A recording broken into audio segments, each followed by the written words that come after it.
আসসালামু আলাইকুম ওয়া রাহমাতুল্লাহি ওয়া বারাকাতুহু। বিসমিল্লাহির রহমানির রহিম।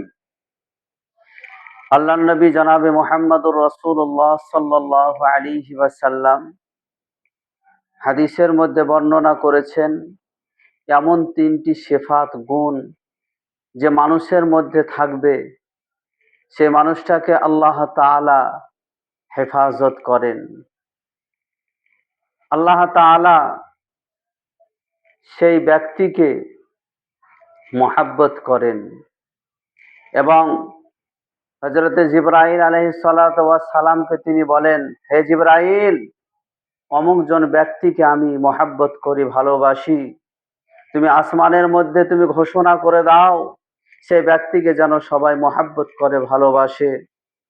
আল্লাহর নবী জনাবে মুহাম্মদুর রাসূলুল্লাহ সাল্লাল্লাহু আলাইহি ওয়াসাল্লাম তিরমিজি শরীফের হাদিসের মধ্যে বর্ণনা করেছেন যে ব্যক্তিকে আল্লাহ তাআলা মহাব্বত করেন, ভালোবাসেন, হেফাজত করেন এবং যে ব্যক্তিকে আল্লাহ তাআলা রহমত দিয়ে ঘিরে নেন সেই ব্যক্তির আর কোনো বিপদের সম্মুখীন হতে হবে না, সেটা দুনিয়াতেই হোক কিংবা আখেরাতেই হোক।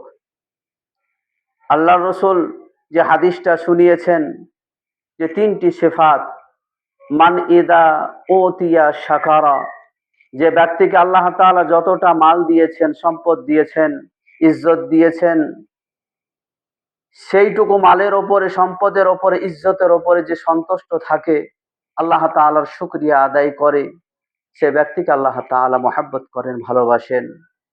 নাম্বার 2,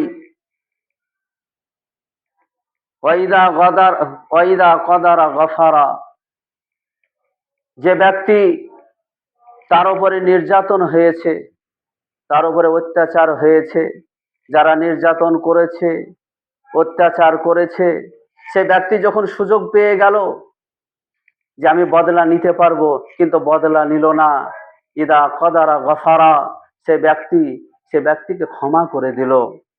নাম্বার 3, ওয়াইদা গাজিবা ফাতারা, যখন কারো বিষয়ে কোনো রাগ হয়ে গেল, রাগান্বিত হয়ে গেল, সেই সময় সে ব্যক্তি ক্ষমা করে দিল। এই 3 গুণওয়ালা মানুষকে আল্লাহ তাআলা মহাব্বত করেন, ভালোবাসেন। আল্লাহ তাআলা আমাদেরকে এই সিফাতে গুণ নিজেদের মধ্যে তৈরি করা তৌফিক দান করুক। আল্লাহুম্মা আমিন।